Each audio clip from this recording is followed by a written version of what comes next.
네, 아가서 5장 9절부터 마지막 16절까지입니다. 아가서 5장 9절부터 16절까지 그냥 제가 읽도록 하겠습니다. 오, 너 곧 여자들 가운데 가장 어여쁜 자야. 너의 사랑하는 이가 다른 사람의 사랑하는 자보다 나은 것이 무엇이냐? 너의 사랑하는 이가 다른 사람의 사랑하는 자보다 나은 것이 무엇이기에 네가 우리에게 이같이 당부하느냐? 나의 사랑하는 이는 희고 불구스레하니 만명 가운데 가장 뛰어나시도다. 그분의 머리는 가장 좋은 정금 같으며 그분의 머리채는 숱이 많고 까마귀같이 검도다.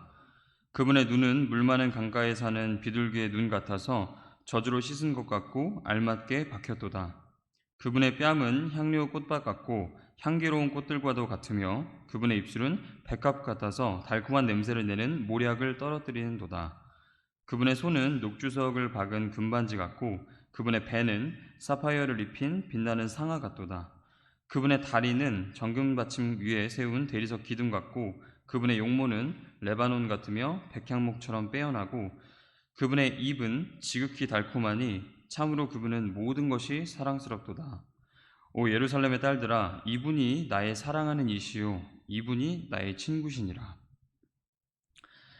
이렇게 오늘 읽은 9절부터 16절의 내용은 9절에서 예루살렘의 딸들의 질문에 대해 5장 10절부터 마지막 16절의 내용으로 슐라미 여인이 답변을 하고 있는 장면입니다. 지난 시간 마지막으로 살짝 살펴봤던 9절의 내용은 주님과 깊은 사랑의 교제를 나눠보지 못한 그리스도인들이나 또는 속사람의 부흥을 위해 발버둥칠 때 주변 사람들이나 또는 즉시 다가오는 마귀가 우리에게 던지는 질문과 비슷합니다.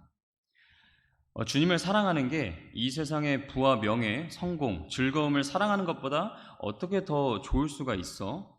아니면 뭐 요즘 넷플릭스나 재미난 드라마, 영화, 만화, 웹툰, 아니면 잘생기고 매력적인 배우나 가수, 아이돌 좋아하는 것보다 어떻게 주님을 더 좋아하고 갈망하고 생각할 수가 있지?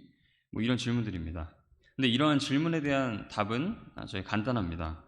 시편 34편 8절에 이렇게 기록되어 있는데요. 오 주께서 선하신 것을 맛보고 알지어다. 그분을 신뢰하는 사람은 복이 있도다. 그리고 또 베드로전서 2장 3절에는 주께서 은혜로우신 것을 너희가 맛보았으면 그리하라. 그래서 그분을 맛보아 알지 못하기 때문에 그런 질문들이 나오는 겁니다.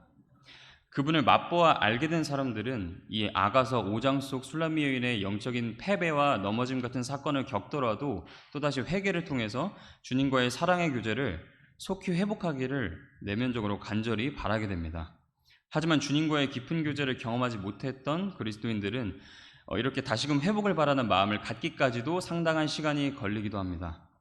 더 많은 시간을 세상이 주는 헛된 것들과 술과 같이 취하게 만드는 것들로 인해서 더 오랜 기간 길을 헤매다가 주님을 다시 찾게 되는 겁니다. 우리는 지금 주님의 사랑, 주님의 은혜, 그리고 주님의 놀라우심을 더 많이 맛보고 체험하고 내 안에 쌓아두지 않고는 이 정신을 혼미케 하는 이 세상의 수많은 것들로부터 우리의 마음과 생각을 지키기가 더욱 어려운 시대에서 살고 있습니다. 그렇기 때문에 더더욱 술람미 여인의 답변에 해당하는 10절부터 5장의 마지막 절인 16절까지의 내용이 우리에게 더욱 필요한 것입니다. 10절부터 16절의 말씀에서 여인은 자기가 그토록 사랑하는 이를 매우 구체적으로 자랑하고 있습니다.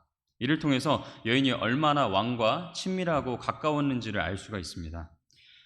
예루살렘의 딸들이 여인에게 도대체 뭐가 그리 사랑스럽냐고 물어보니까 그분은 말이야 하면서 그분의 사랑스러우심에 대해서 머리부터 발끝까지 그분을 사랑할 수밖에 없는 이유를 설명합니다.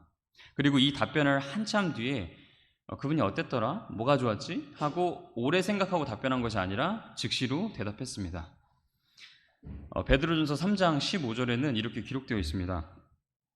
오히려 너희 마음속에서 주 하나님을 거룩히 구별하고 너희 안에 있는 소망의 이유를 너희에게 묻는 모든 사람에게 온유함과 두려움으로 대답할 것을 항상 예비하며, 우리도 술람미 여인처럼 우리 마음속에서 우리 주님을 사랑하고 그분을 거룩히 여긴다면 누군가 나에게 주님에 대해 묻고 9절의 질문처럼 주님을 그토록 사랑하고 찾고 갈망하는 이유가 무엇이냐 이렇게 묻는 사람들에게 술람미 여인처럼 즉시 대답할 수 있도록 준비해야 합니다. 또한 우리가 주님에 대한 답변을 할 때 듣는 사람도 결국 우리처럼 주님을 열망하게 만드는 그런 답변을 해야 합니다. 만일 우리가 다른 사람의 마음에 주님을 향한 열망을 심어줄 수 없는 상태라면 우리 자신에게 먼저 그러한 열망을 주시도록 주님께 간절히 기도하고 구해야 할 겁니다. 우리는 오늘 본문 속 술람미 여인처럼 그렇게 답변하도록, 그리고 그 답변을 듣는 사람들이 예루살렘의 딸들의 반응이 담긴 아가서 6장 1절의 내용처럼 되기를 소망해야 됩니다. 아가서 6장 1절에는 이렇게 기록되어 있습니다. 오 너 곧 여자들 가운데 가장 어여쁜 자야, 너의 사랑하는 이가 어디로 가셨느냐, 너의 사랑하는 이가 어디로 발길을 돌리셨느냐, 우리가 너와 함께 그분을 찾으리라. 그러면 이제 술람미 여인의 답변을 한번 살펴보도록 하겠습니다. 아가서 5장 10절의 내용입니다. 나의 사랑하는 이는 희고 불구스레하니 만명 가운데 가장 뛰어나시도다. 여기서 희다는 말은 성경에서 볼 때 순결을 뜻한다고 합니다. 그리고 또 불구스레하다라는 건 하나님께서 택하신 첫 번째 왕 이스라엘 왕 다윗을 떠올리게 합니다. 사무엘상 16장 12절에서 다윗에게 불다라는 표현이 사용되는데 이 부분을 통해서 다윗이 예수 그리스도의 예표라는 또 한 가지 증거를 발견할 수가 있습니다. 그렇기 때문에 그리스도를 가장 완벽하게 예표하는 인물은 열심히 자기 양떼들을 돌보느라 햇볕에 그을려서 불구스레한 피부를 가진 유대인 목동 다윗일 것입니다. 그리고 그 다음 절 11절에는 이렇게 기록되어 있습니다. 그분의 머리는 가장 좋은 정금 같으며 그분의 머리채는 숱이 많고 까마귀같이 검도다. 이 구절들은 예수님의 외적이고 신체적인 모습을 묘사하고 있지만 그와 동시에 영적인 의미 또한 담고 있습니다. 이 11절의 말씀은 외적으로 예수님의 머리카락은 검고 곱슬거리는 유대인의 머리카락이었음을 추측할 수 있는 구절임과 동시에 우리 주님의 크신 사랑을 곱씹어 볼 수도 있는 구절입니다. 그분의 머리는 가장 좋은 정금 같다라고 기록되어 있는데 예수 그리스도께서 십자가 죽음을 감내하시기 전에 사람들이 그분의 머리에 어떻게 했는지를 마태복음 27장에 보면 상세히 기록되어 있습니다. 마태복음 27장 29절에서 30절을 제가 읽도록 하겠습니다.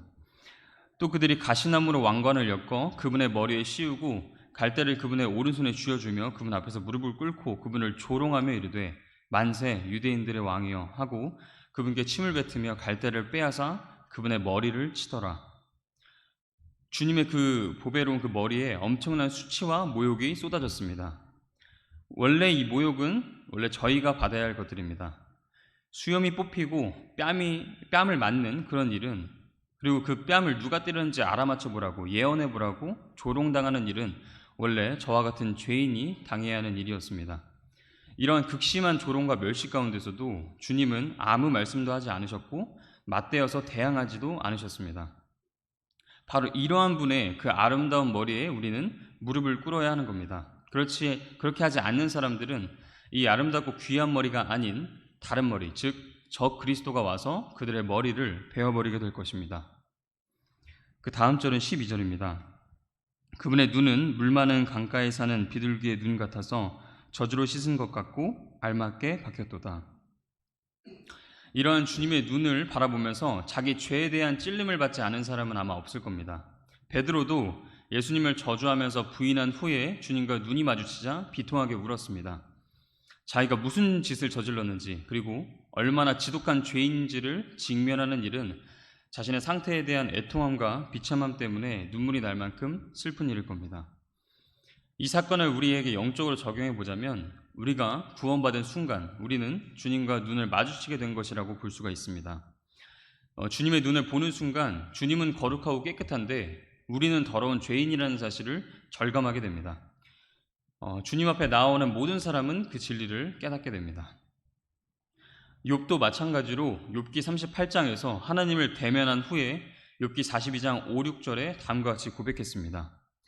내가 귀로 듣는 것을 통해 주에 대하여 들었사오나 이제는 내 눈으로 주를 배움나이다. 그러므로 내가 나 자신을 혐오하며 티끌과 재 속에서 회개하나이다 하니라. 이처럼 주님의 눈과 마주치면 죄인은 자신의 추악한 모습을 깨닫는 동시에 주님은 지극히 거룩하신 분이라는 사실을 알게 됩니다. 우리 모두 이러한 주님의 눈을 항상 바라보기를 원합니다. 그 다음 13절입니다. 그분의 뺨은 향료 꽃밭 같고 향기로운 꽃들과도 같으며 그분의 입술은 백합 같아서 달콤한 냄새를 내는 모략을 떨어뜨리는도다. 만일 우리가 구원을 받았다면 주님의 입술에서 나오는 말씀이 실로 위대한 말씀으로 다가올 것입니다.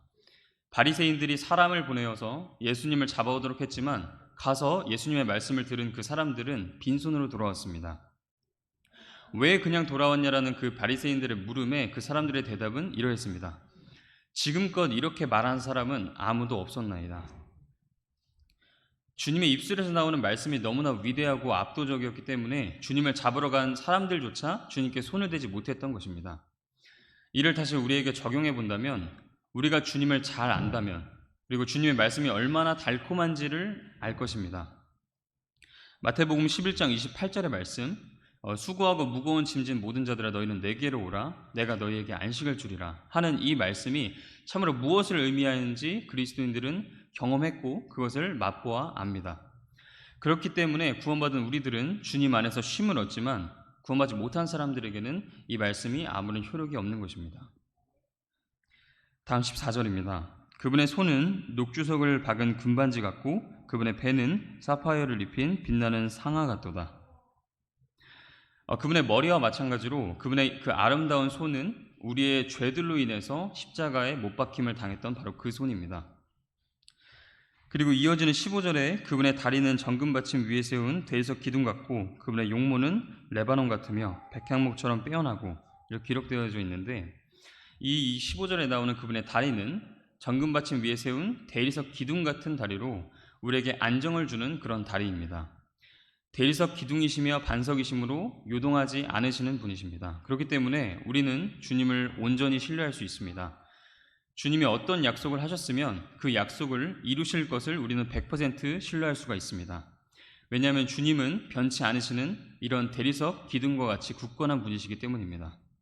우리의 믿음은 바로 이러한 굳건한 반석이신 예수 그리스도 안에 있습니다. 그리고 마지막 16절입니다. 그분의 입은 지극히 달콤하니 차분하고 그분은 모든 것이 사랑스럽도다. 오 예루살렘의 딸들아 이분이 나의 사랑하는 이시요 이분이 나의 친구시니라. 이 마지막 구절에 솔로몬의 노래 전체의 결론이 담겨져 있습니다. 그분의 입은 지극히 달콤하니 참으로 그분의 모든 것이 사랑스럽도다. 이 세상의 모든 것과 모든 사람에게는 반드시 단점이 있고 부족한 부분이 있지만 우리 주님은 모든 것이 사랑스러운 분이십니다. 그분은 완벽하신 분이시고 그분 같은 이는 없습니다. 다른 모든 것과 모든 사람에게는 그러한 완전한 만족을 얻을 수가 없고 주님께 나아온 사람은 그분은 모든 것이 사랑스럽다 말한 여인의 말에 동의하지 않을 수 없을 것입니다. 그렇지만 이러한 주님을 알지 못한 사람에게는 주님의 머리와 눈과 입이 전혀 다른 모습으로 보일 것입니다. 그 모습은 요한계시록 1장에 나오는 모습으로 지금껏 아가서 5장에서 기록된 모습과는 완전히 딴판의 모습입니다. 계시록 1장 13절과 16절의 말씀에 이렇게 기록되어 있는데요. 제가 읽도록 하겠습니다. 그 7 등잔대의 한가운데에 사람의 아들 같으신 분께서 발까지 내려오는 옷을 입고 가슴에 금띠를 두르고 계시더라. 그분의 머리와 머리털은 양털같이 희고 눈같이 희며 그분의 눈은 불꽃 같고 그분의 발은 용광로에서 달군 듯한 정제된 놋 같으며 그분의 음성은 많은 물들의 소리와도 같고 그분의 오른손에는 7 별이 있으며 그분의 입에서는 양날 달린 날카로운 검이 나오고 그분의 용모는 해가 힘차게 빛나는 것 같더라. 여기 묘사된 주님은 초림 때의 어린 양도 아니시고 교회의 신랑이신 아가서 속 이 사랑스러운 분도 아닙니다. 이분은 재림 때 심판주로 오실 그 예수 그리스도이십니다. 구원받지 못하고 그리스도의 신부인 교회의 지체가 되지 못한 사람들은 이 무시무시한 예수 그리스도를 맞이해야 할 것입니다. 자기들이 이런 주님을 만나게 되리라는 것을 전혀 모르고 있는 사람들에게 이 사실을 전하는 것이 바로 우리의 책임입니다. 우리가 지금껏 읽어온 이 아가서 5장에서 묘사된 것처럼 달콤한 입술과 백합 같은 입술을 가지신 사랑스러운 주님을 거부하는 사람은 계시록에 기록된 것처럼 심판자로서 오실 그 예수 그리스도를 대면해야 할 것입니다. 오늘날 많은 배교한 교회들과 미지근한 교회는 이 사실을 전하지 않지만 성경대로 믿는다고 말하는 우리들은 그 말만큼이나 실제 행동으로 이 사실을 세상에 널리 알리고 외쳐야 할 것입니다. 이제 조금 있으면 하나님께서 죄인들을 향해 손을 뻗치시고 구원으로 초청하는 시기가 끝날 것입니다. 주님은 오늘도 녹주석을 박은 금반지 같은 손을 뻗으시고 하나님과 화평을 이루라고 죄인들을 부르십니다. 주님을 영접하지 않은 사람은 자기가 하나님과 원수된 것을 알아야만 합니다. 그러한 사람들을 위해서 하나님은 자신의 아들 예수 그리스도를 보내셔서 구주를 영접하고 영생을 얻으라고 명령하십니다. 이제 얼마 후에 주님은 죄인들을 향해 뻗으셨던 이런 부드러운 손을 거두실 것입니다. 그 대신에 계시록에 기록된 대로 그 입에서 나오는 영으로 악인들을 죽이실 것입니다. 그렇기 때문에 아직 주님을 영접하지 않으신 분이 계시다면 우리가 줄곧 공부했던 이 아가서 속 예수 그리스도 앞으로 나오시기를 바라고 원합니다. 그래서 너무 늦기 전에 불꽃 같은 눈과 양날 달린 검이 그분의 입에서 나오는 때가 되기 전에 주님께 나아가야 합니다. 지금 우리 주님의 입은 지극히 달콤하고 그분의 모습 모든 것이 사랑스럽기 때문입니다. 믿음으로 주님께 나아오기만 하면 모든 것이 사랑스러운 그 주님을 만날 수가 있습니다. 우리 주변에 구원받지 못한 혼들을 위해서 그들을 기억하시면서 각자 기도하시고 오전 예배 준비하도록 하겠습니다.